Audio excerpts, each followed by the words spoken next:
민주주의 이야기는 지금 제 구상으로는 네. 마지막에 그 얘기를 좀 네, 하면서 네, 다시 한번 끝맺어볼까 하는 생각이고요. 제가 이번에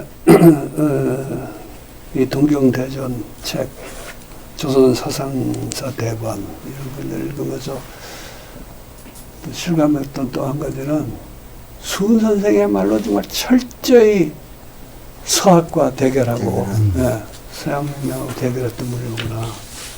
그 전에 보면은 이제 서학이 처음 들어왔을 때 다산의 형 정약정 같은 사람 이제 거기 푹 빠지지 않습니까? 그리고 그때로서는 그 빠질 만도 했다 하는 이야기도 하셨고 정약용 선생 보면은 늘 이제 그거를 염두에 두고 작업을 하셨겠지만은 치열하게 정면으로 맞붙인 건 아닌 것 같아요. 반면에 이제 해강 최한기에 가면은 훨씬 서학에 대한 지식도 많고 개방적이지만은 이게 치열하게 대결하고 싸워야 할 대상이라는 인식은 안 했죠. 굉장히 희박한 것 같은데 수은 선생은 정말 이걸 치열하게 대결했다는 걸 실감을 했고 그전에 뭐 서학에 그 맞서서 뭐 동학을 창시했다 이런 말도 많이 하지만은 또 한 가지 돌의 지적에 제가 공감한 것은 이게 수은이라는 한 개인이 구도의 과정에서 천주교나 서학과 실험한 것만이 아니라 이 대결과 극복이 그야말로 세계사적인 사건이다 하는 그건데 그 점은 조금 독자들 위해서 설명을 좀 해주시면 좋을 것 같아요.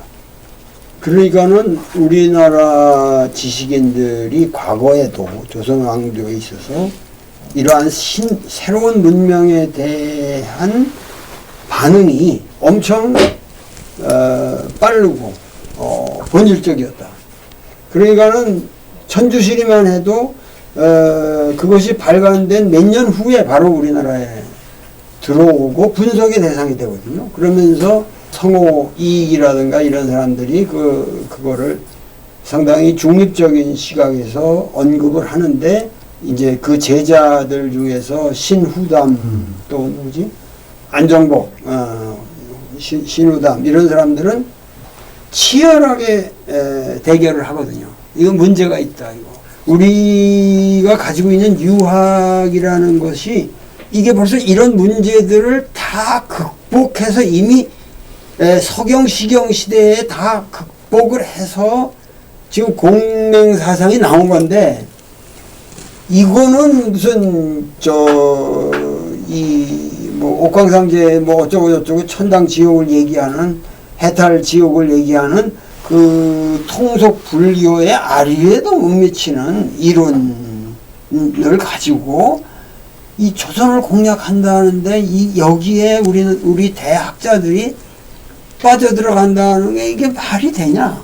그래서 자기 그 안정복이라든가 신우담은 참 애처롭게 생각했거든. 자기 그 주변 사람들이 그렇게 빠지는 것을. 그러니까 이제 가장 저기에서 우리가 이제 문제되는 게 을묘천서라는, 그러니까 을묘년이라는 게 1855년 사건인데 이 사람이 주류 팔로를 하고 행상으로 10년 돌아다니다가 돌아와서 이제 뭐 여러 가지 처지가 불우하니까는 자기 처가 쪽 울산 쪽으로 갔다가 울산 쪽 여시바위골이라는데 금강산 유점사에서 어떤 사람이 책을 놓고 갔다. 그래서 이제 그걸 을묘천서라고 그러는데 그 을묘천서에 대한 해석은 그게 과연 천주실이냐 아니냐 하는 문제가 중요하지 않습니다. 그러니까 천주실이가 아니라도 뭐 칠극이라든가 뭐 정약종 선생만 해도 이미 뭐 주교요지라고 우리의 말로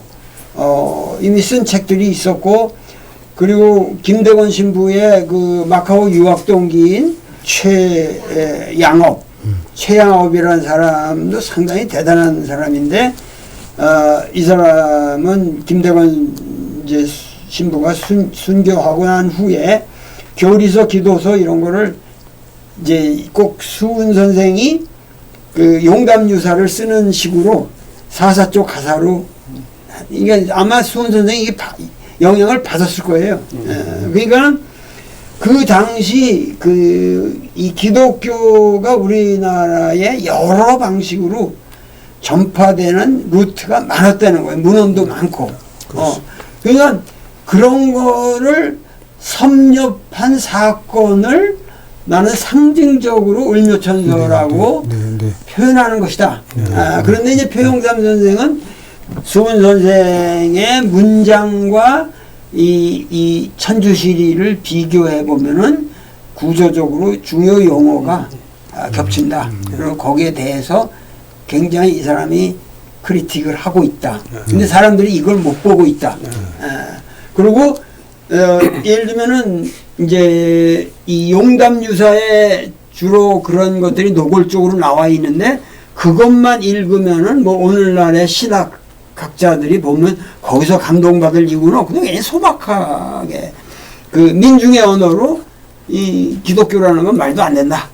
이렇게 그냥 까버리기 때문에 그러나 그 배경에 그 동경대전을 치열하게 읽어보면 아주 면면히 흐르는 이 서학 그 소위 지금 자기가 이걸 동학이라고 부르게 된 그 사실은 안티세시스로서의 서학이라고 하는 이것이 처음에는 이거 내가 받아들여서 우리 민족을 개화시킬 수도 있지 않겠냐라는 생각도 해본 사람 같아요. 이 사람은 굉장히 개방적인 사람이에요. 그래서 그런데 아무리 적응하려도 이건 말이 안 된다.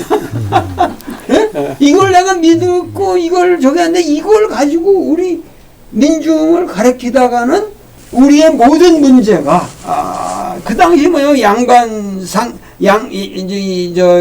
양반과 쌍놈의 그 구별이라든가 적서의 구별이라든가 자기 이제 이걸 못했으니까 과거도 볼 수 없었고 인간 평등이 우선 확보가 돼야 되는데 이 인간 평등 아까 정말 수평적 프레타르키아의 가장 핵심 구조인 이 인간 평등은 인간과 신이 평등하다고 하는 생각이 없이는 안 된다고 하는 것을 서학의 문헌들을 읽으면서 깊게 통찰했다는 거죠.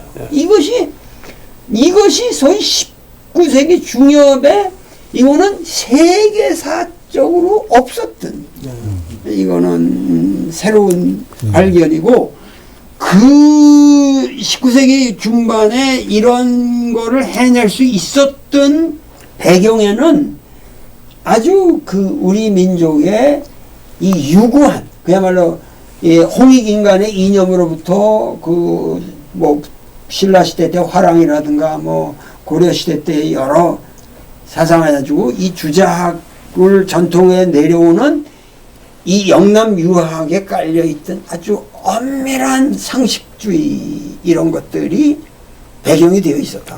뭐 그런 것이 배경이 된 거는 사실이지만은 아까 이제 수남 안정복 같은 분도 치열하게 대결했다고 그러지만은 그분들은 공명사상이 이미 다 해결하고 있는데 뭐 이제 와서 그렇지. 그러니까 조금 치열성이 좀 모자랐던 거죠. 아니 저 성격이 다르죠. 그러니까 그들이 까는 거는 그 비판하는 것의 외면적 논리는 같은데 수훈과 같은데 거기에는 전혀 인간관이 빠져 있는 거죠. 그러니까 수훈은 이거를 제대로 까고 넘어서려면은 공명사상 가지고 안 된다 하는 그게 아주 철저했던 분 아닙니까? 그게 이제 두 가지 정도가 수훈에게 깔려 있었던 거 아닌가.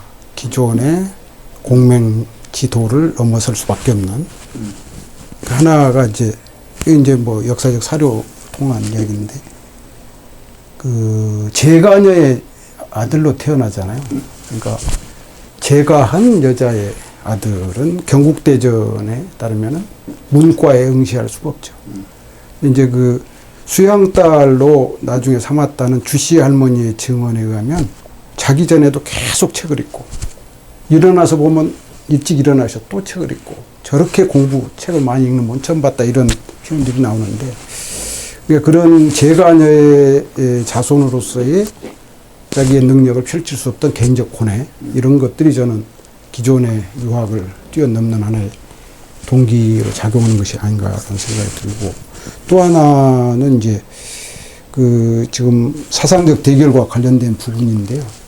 결국은 16세 아버지 돌아가시고 집에 불나고 어떻게 이제 가정적으로 뭘 버틸 수 없으니까 처가살이를 하고 그러다가 이제 장사길로 떠다니고 그러면서 이제 그때가 아마 1840년대, 50년대일 텐데 이때 이제 조선사회에 어떤 일들이 일어나고 있냐면은 중앙정부 차원에서는 천주교대에 대한 대대적인 박해, 뭐 신유 박해부터 기해 박해, 병우 박해 이런 것들이 계속 일어나고 있고 또 향촌사회에서는 부녀자라든지 이제 평민층으로 이렇게 천주교가 계속 몰래 퍼지고 그러니까 일종의 전통적인 향촌사회의 분화가 일어나는 그런 현상.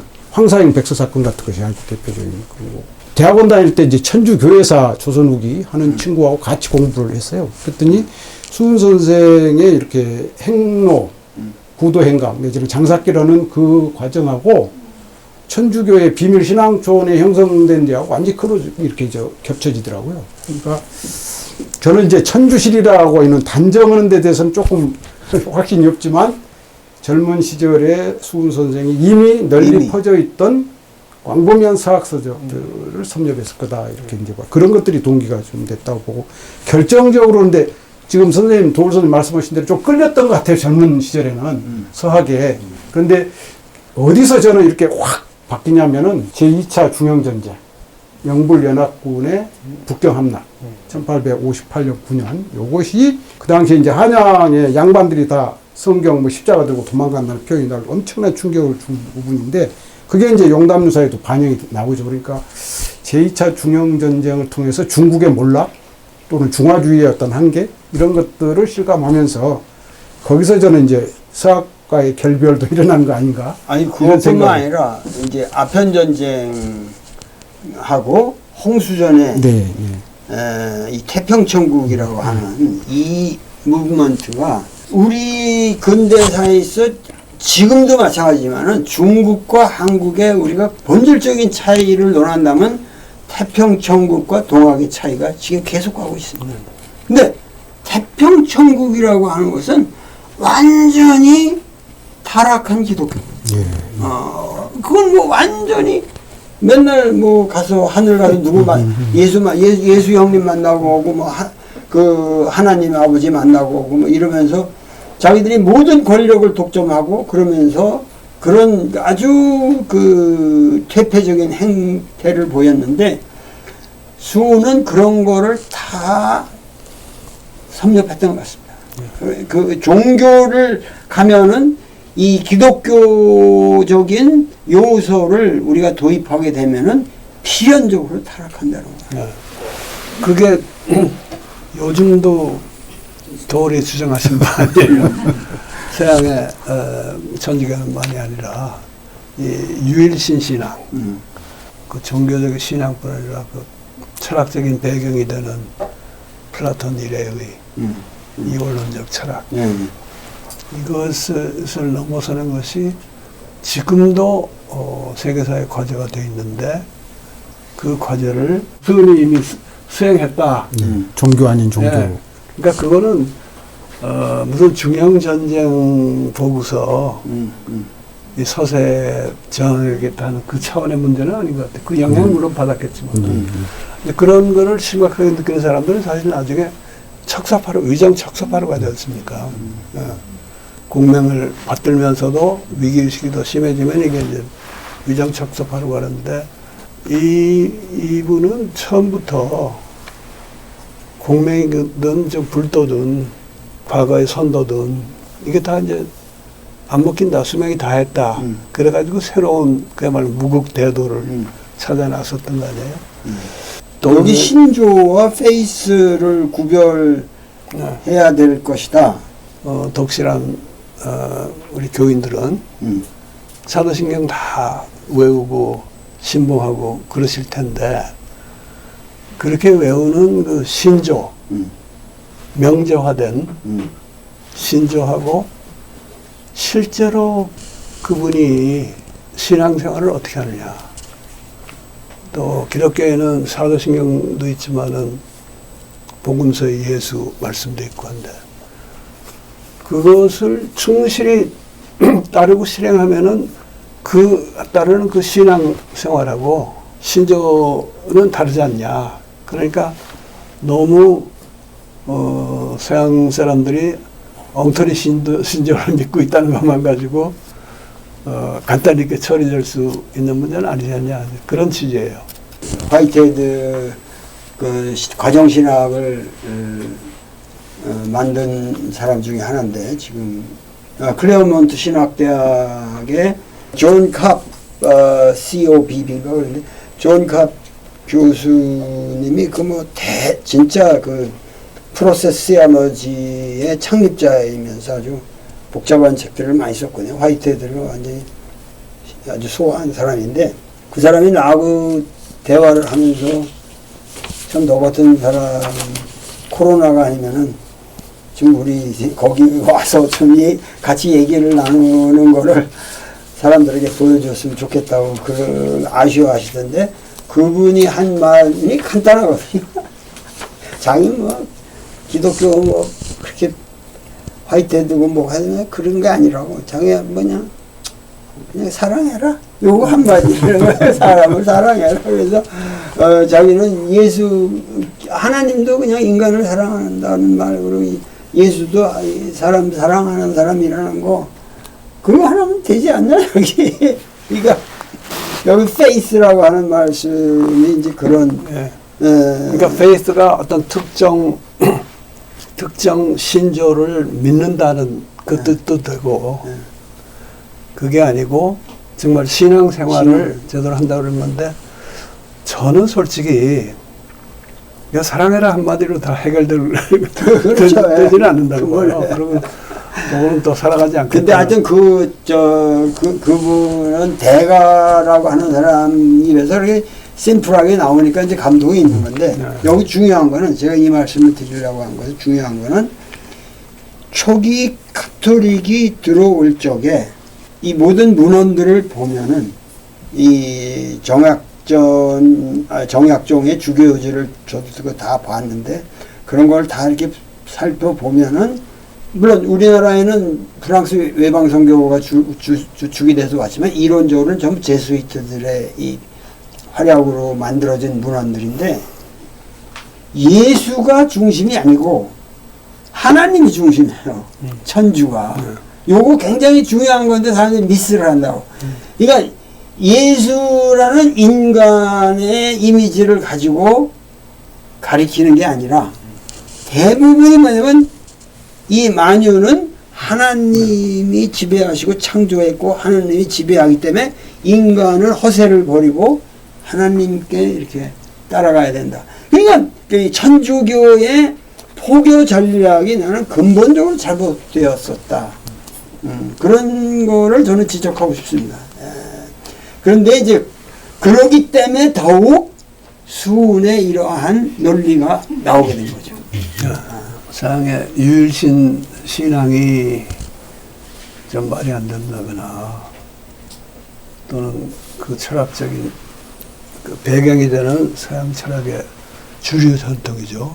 거기에 대해서 이런저런 비판을 하는 건 반드시 필요한데 우선 실생활에서는 그런 그 어떤 명제에 대한 신앙과 삶을 어떻게 사느냐 하는 그 신앙을 구별하는 게 필요하지 않겠냐 하는 게 하나 있고요. 또 하나는 서양에서 이제 원래 니체가 플라톤과 호메로스가 대척점에 있다고 그랬거든요. 플라톤이 못하는 거를 호메로스는 하고 있다 하는 건데 훗날에도 우리가 서양의 철학만 가지고 얘기할 건 아니고 서양의 문학이나 뭐 예술, 음악 전반적으로 갖고 본다면은 그 철학의 한계를 보완하는 작업이 문학이나 예술에서 끊임없이 이루어졌다는 거. 근데 이제 로렌스 같은 사람은 플라톤에서 그 분리가 이루어지기 때문에 그 사람은 이제 소설가니까 소설과 철학의 분리라고 표현하죠. 그다음 바람에 철학은 메말라 버리고 소설은 흐물흐물해졌다. 그렇게 얘기를 해요. 진짜 훌륭한 작가들은 그 양자를, 그야말로 사유와 감정을 결합하는 작업을 쭉 해왔고, 로렌스는 그게 그냥 작품만 잘 써서 되는 게 아니고 이 세상이 정말 한번 다시 개벽을 해야 된다는 사상까지 오게 되는데요. 서양 전통에 보면은 로렌스도 있지만은 그에 앞서서 가장 그런 개벽 사상가라는 명칭에 부합하는 사람이 제가 보기엔 윌리엄 블레이크 같아요. 네.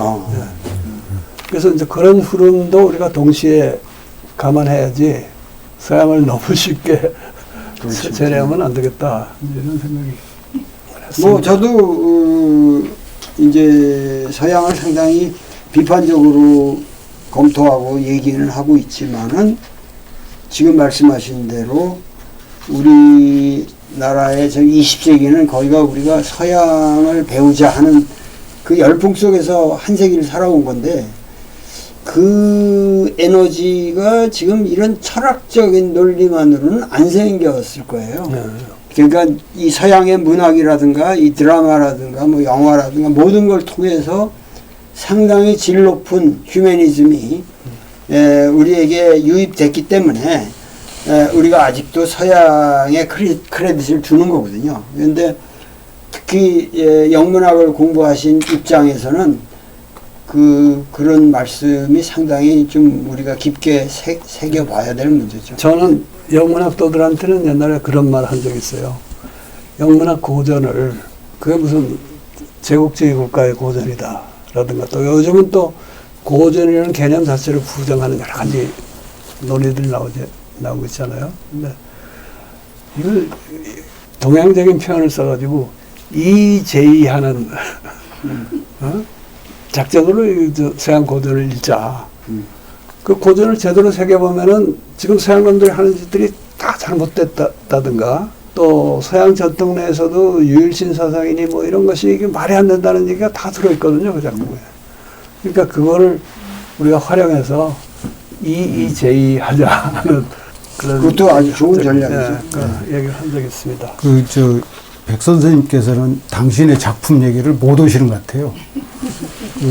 도올 선생님은 이제 동양의 개벽 사상가를 지금 세계적으로 드러내는 동경대전 역작을 내셨고, 제가 볼 때는 백낙정 선생님은 서양의 개벽 사상가 로렌스를 드러내셨는데, 좀 저희들의 무지를 깨는 의미로 어떻게 이 로렌스에 주목을 하셨고, 로렌스를 어떻게 개벽 사상가로 볼 수 있게 됐는지 그런 말씀을 좀 해주시면 저희들이 도움이 될 것 같습니다. D.H. 로렌스가 개벽 사상가라는 이름에 갑하는 서양의 작가이고, 또 그런 면에서 거의 독보적이다 하는 얘기는 제가 이 책에서 굉장히 정성 들여서 해놨으니까 그거 그냥 읽어주시면 될 것 같아요. 아니, 그러니까 저는 한국 사람들, 특히 개벽 사상을 좀 깊게 공부하는 사람들은 이 D.H. 로렌스를 개벽 사상가라고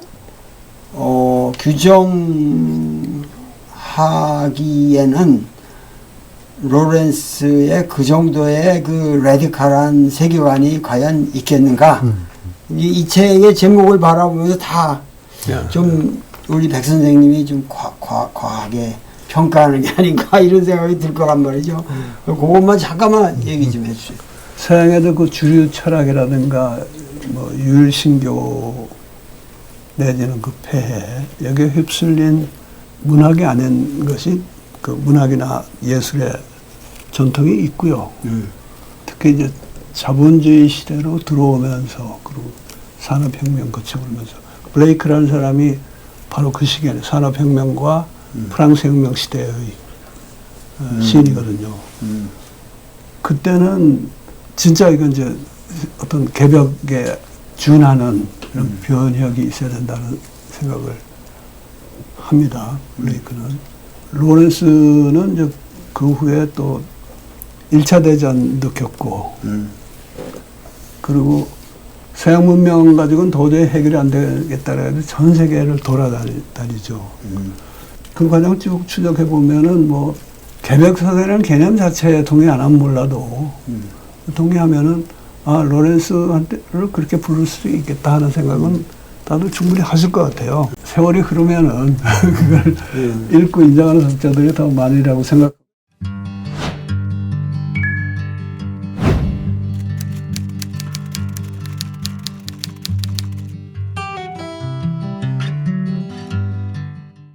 그런데 지금 서양의 유일신앙이나 그 배경이 되는 철학 얘기를 하면서 서양의 철학자들 중에서도 그 주류 흐름에 맞서는 그런 사상가들을 도어리 뭐 내가 여기 꼬마는 관에 정확한 스피노자 네 분을 여기 언급했습니다만은 스피노자에 대해서는 이제 그 유일신앙 그 초월적인 신앙처럼 그렇게 말이 안 되는 얘기는 안 하지만은 그러나 역시 데카르트의 이원론이나 스피노자의 이론론이나 이게 어떻게 보면 표리를 이루고 있다.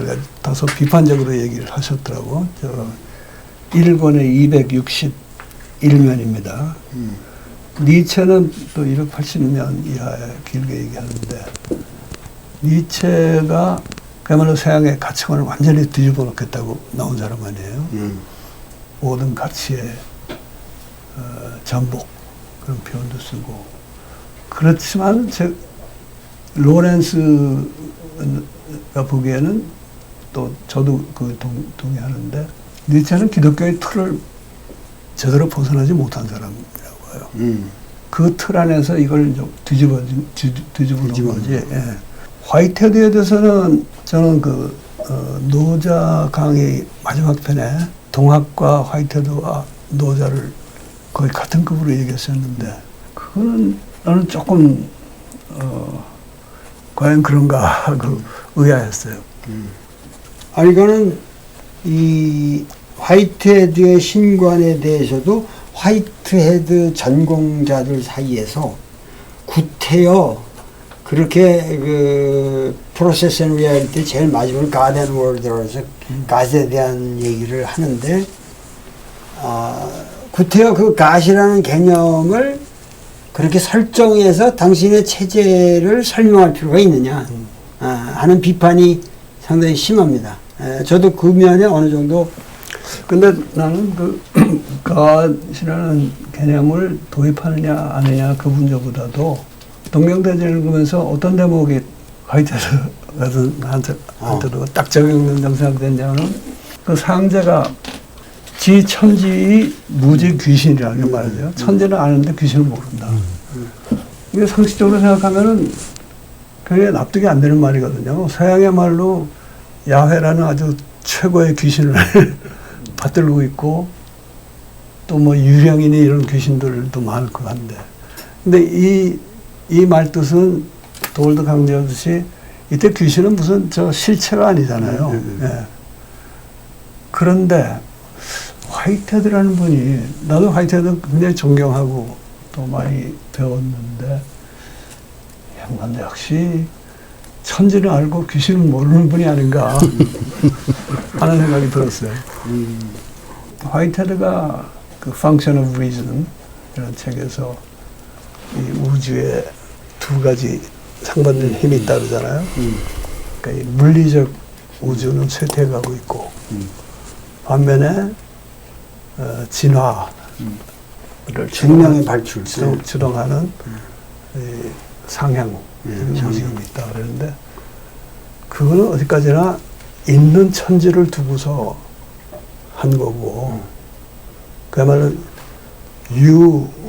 유의 세계에서 노자식으로 말하면은 그냥 이름을 짓고 도를 말하는 차원에서 한 거지 그 너머에 상도에 해당하는 그런 개념은 없는 것 같아요. 그래서 화이트헤드도 진정한 사상적 대안은 아니다 싶고 하이데가의 경우는 제가 도올 선생님 글도 읽고 강의에서도 많이 언급하시는데 조금 헷갈리더라고요. 어떤 때는 하이데가가 그 아까도 말씀하셨지만 자이언대하고 자인 그 자체를 구별한 거를 굉장히 중시하다가도 또 어떤 때는 하이데가 역시 이 유치무쌍한 서양 철학의 일부라고도 얘기하시고, 그래서 그건 오히려 내가 도울 선생님께 좀 여쭤보고 싶어요. 지금 화이트헤드를 저는 평생을 읽었는데요. 젊었을 때 그 사람 이름을 들어가지고 프로세스 리얼리티라는 그 책을 사가지고 평생을 읽었는데 진짜 모르겠어요. 난해해요 도대체. 그럼 왜 그렇게 어렵게 문장을 쓰는지, 그 문제에 대해서도 내가 화이트헤드를 직접 만났다면 야단을 좀 쳤을 거예요. 근데 불필요하게 어렵게 써요 글을. 근데 화이트헤드를 보면은 항상 읽을 때마다 개발성이 있어요. 뭐 하나를 건지게 되는데, 그러니까 그 사람은 서양 사상가로서는 저는 거의 성인의 반열에 오른 아주 희귀한 사람이라고 저는 생각합니다. 그 사람 책을 평생 내가 읽으면서. 근데 지금 말씀하신 그 여러 문제들이, 신은 이 우주를 목자가 양떼처럼 사랑하고 이런 것까지 동원하면서 또 얘기를 하고 그래요. 그 God and the World 이런 거 보면은. 근데 그 사람 말년에 말년에 보스턴 글로브 기자와 주기적으로 죽기까지 대화한 내용이 있는데, 그걸 보면은 좀 화이트헤드라는 사람이 조금 실망스러워요. 상당히 평범하게 얘기하는 것에 있어서는. 근데 아까 문학도 얘기했지만 화이트헤드의 저설 중에서 저는 Adventures of Ideas라는 책, 관념의 모험이라고 하는 이 책이야말로 화이트헤드의 진면목이 아닐까. 아직도 내가 화이트헤드를 보는 방식으로 서양인들이 못 보고 있다라고 생각을 해요. 그러니까 화이트헤드는 앞으로도 해석의 여지가 많은 상당히 위대한 사상가로 저는 봅니다. 어떻게 보면 20세기에 그야말로 최대 철학자 중에 한 분이죠. 저도 화이트헤드를 옛날부터 좋아해가지고 프로세스 리얼리티도 끙끙거리면서 읽었고, 그 짧은 책들이 참 좋잖아요. 그것도 많이 봤는데, 근데 기본적으로 유도 아니고 무도 아닌 그런 세계에 대한 사색이라기보다는 유의 세계를 더 깊이 있고 또 좀 이렇게 여지를 남기면서 탐구한 분 같아요. 아까 스피노자 얘기 나왔지만은 요즘 사람들이 스피노자 다시 유행하는데, 그게 서양 철학에 거기서 지금 그걸 돌파를 못 하니까 그 유의 세계를 철저하게 파헤치는 게 서양 철학의 미덕이라면 미덕이고, 그래서 거기서 과학이 나오는 건데, 스피노자도 이분은 그야말로 유의 세계네요. 그리고 그 변증하는 방식도 유클리드식으로 하는 게 그렇게 한다는 게 존경스럽기도 하고, 또 어떻게 보면 좀 유치하잖아요. 로다식으로 할 생각은 에식을 기하고 얘기한다는 에티카 같은 거. 그거는 그런 생각 꿈에도 못하고 그러는데, 그래서 그 유의 세계에 집착해가지고 그것만 가지고 주로 실험을 하지, 우리 노자라든가 또는 동학이라든가 여기서 도달한 경지를 배제하고 있는 것 같거든요. 예, 선생님의 말씀은 우리가 지금 아주 깊게 새겨야 할 것이 뭐냐면은, 서양 사상이 아무리 이쪽 프로세스를 강조하고 그 어떠한 실체적인 사유를 거부하고 초월적인 세계를 거부한다 할지라도, 그 어디까지나 현상적인 그 유의 세계에 대한 치열한 성찰은 있으나, 그 노자라든가 우리 동학에서 보여지는 그런 포괄적인 사유는 없다. 그래서 뭔가 앞으로 우리가 사상을 구성한다면은 이런 서양적인 그 그 사상가들을 기반으로 하면은 또 다시 그 굴레로 들어가게 된다고. 예, 그 도덕경 첫머리에 나오듯이 도가도는 비상도인데 그 상도에 대한 사유를 못하는 거죠. 예. 근데 저는 이제 서양 사상가 중에서 하이데가는 좀 다르다고 네, 봅니다. 하이데가의 예. 말년. 그래서 말년. 제가 조금 끼들까요? 예. 이제 독자 입장에서, 시청자 입장에서 보면 왜 저분들 두 분이 지금 화이트헤드하고 하이데가를 가지고 저렇게 경론을 벌이실까 궁금할 것 같거든요. 근데 이제 제가 이렇게 들을 때는 결론적으로 보면 동학이 뛰어넘고 있다라는 말씀을 하시기 위해서 지금 말씀하신다는 생각이 드는데, 그럼 동학에서는 그걸 뛰어넘는 논리나 이게 뭐냐, 기연불연으로 보고 계시는지 하는 그런 궁금증 하나고요. 또 이제 백 선생님 그 저서를 읽어보면, 특히 이제 원불교 관련 저술 속에 보면 원불교에서 썼던 그 정신, 분별성과 주착심이 없는 경지라는 표현을 통해서 유도 아니고 무도 아닌 경지, 이런 말씀하고 계시거든요. 그래서 좀, 우리 동학이나 원불교가 그런 걸 뛰어넘고 있다는 말씀을 하시기 위해서 하시는 건지, 그런 얘기를 좀 더 설명해 주시면 명료해질 것 같습니다. 원불교 얘기는 조금 나중에 하고요. 네. 동학에서 그걸 뛰어넘고 있다는 거는 내가 화이트헤드를 비판하면서 네. 저 서양 사람들이 천지는 알고 귀신을 모른다 하는 게 딱 네. 해당된다. 네. 근데 이제 그 백 선생님은 귀신이라는 그 말씀을 이해하고 계시지만, 우리 시청자들은 그걸 조금 친절한 설명을 좀 해주시면. 도골 강의들 많이 들었을 테니까 그 얘기는 많이 나온 건데 너무 어려운 거 아니고. 아니 근데 하이데가 얘기를 하면은 네, 이것도 좀 되죠. 풀리는 면이 있을 네, 거예요. 네, 네. 하이데가가 존재하는 것들, 존재자, 이걸 이제 복수를 하면 사이엔데가 되는데, 사이엔데하고 das Sein selbst, 그게 이제 존재라고 우리가 번역하는데, 이렇게 해놓으면은 존재자나 다 그 존재하는 것처럼 들려요. 예, 예. 그런데 어쨌든 이제 그 독일어는 그게 참 편리하게 돼 있잖아. 무슨 das 붙이면은 무슨 동사든 네, 네, 네. 명사가 돼버리는. 네, 네. 예. 근데 영어는 그게 안 되고 ing를 붙이잖아요, 되게. 네, 네. 비동사에 being, 네. go에 going 네. 그래야 되는데 독일은 그게 아니거든요. 그래서 그 다사인을 being이라고 하다 보니까 자연데스도 being이고 자연 자체도 being이고 그래서 또 거기서 또 헷갈립니다. 예, 우리는 사실은 거기에 해당하는 단어가 없어요. 예. 없는데 이제 그러니까 한자로 존재라고 그러는데 그게 이제 하이데가가 다른 철학자들하고 다른 점이라고 보고, 다른 철학자는 역시 자연대의 세계 안에서 저거 하고, 또 그 세계에 충실하자는 니체는 그러니까 자인이라는 그 존재라는 개념은 완전히 아무 내용이 없는, 모든 것을 다 적용되는 보편적인 개념이니까 가장 공허한 개념이다 이렇게 말을 하는데, 하이데가는 그게 아닌 거죠.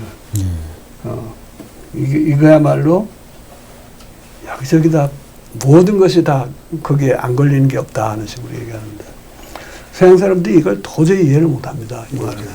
이해 못해가지고 이 사람이 신은 부정하지만은 자인이라는 이름으로 더 초월적이고 더 신비하고 뭐한 존재자, 최고의 존재자를 다시 끌어들이는 게 아닌가 이렇게 의심을 하는데, 노자나 이 동아시아 사상으로 풀면은 훨씬 알기가 쉬워요. Das Sein selbst라는 거는 그 도법 자연이라고 할 때 자연. 스스로 그러함. 예. 자연이라는 명사가 아니잖아요. 스스로 그러함인데 이것이 실체가 아니라는 생각을 저 사람들은, 서양 사람들 잘 못합니다. 실체가 아니면 없는 거예요. 유의 무냐. 도법자연이라고 하는 이 노자적인 사유의 궁극을 이해 못하면은 예. 하이데가의 그 이제 자인이라는 거를 잘 이해할 수가 없을 것 같고, 네. 그러니까 이제 그거를 이해한다고 하는 거는 결국 이전에 어떠한 서양의 사상가도 그러한 차원에는 미치지 못했다. 그런 의미에서 우리 동학이나 이런 모든 우리 사상이 어떠한 그 심오함을 그런 거랑도 대비적으로 더 우리가 파악해야 된다. 이제 그런 그 가장 큰 배경은 뭐냐면은 기독교가 그 서양인들에게 너무도 아주 뼛속 깊게 구조적으로 그 이원적인 사유를 집어넣었기 때문에 아무리 그들이 그거를 헤어나려고 해도 항상 그 이원적 사유가 상당히 치열하게 있는 거죠. 예를 들면은 그 화이트헤드에 있어서 이터널 오브젝트하고 액츄얼 오케이전이 항상 이 플라토니즘적인 냄새를 피우거든요. 그러니까 동양인들의 사유가 그러한 수준을 훨씬 넘어서는 것이라는 것을 알면서 조금 동정대전을 볼 필요가 있다. 이 말씀 같습니다. 저기 그 어려울 것 같아서 내가 또 다른 식으로 한번 풀어볼게요. 저 도울 책에서 받은 내가 힌트를 받은 건데 인도 유럽 어족들의 언어에는 주부와 술부라는 게 딱 있잖아요. 여기서 이제 소위 이런 명제적 진리에 대한 신앙, 또 그 이원론 이런 게 사실 다 그거하고 연관이 되는데 불교도 그 인도의 종교니까 원래 그거를 받았지만은 불교에서는 그 주부라는 걸 아예 해체를 해버렸다. 그런 지적을 하셨잖아요. 주부가 이게 따로 없는 거 아니에요. 뭐 무슨 주어를 갖다 대도 그거는 여러 연기작용에 그거고 그래서 불교는 그 주부와 술부로 구성되어 있는 인도 유럽 어족의 언어가 갖고 있는 철학적인 문제점 이거를 주부를 해체하는 방식으로 저걸 했는데 하이데거는 또 방식이 달라요. 하이데거는 온갖 술부 중에서 비동사라는 술부의 그 독특성에 주목을 합니다. 우리한테는 없는 동사이기 때문에.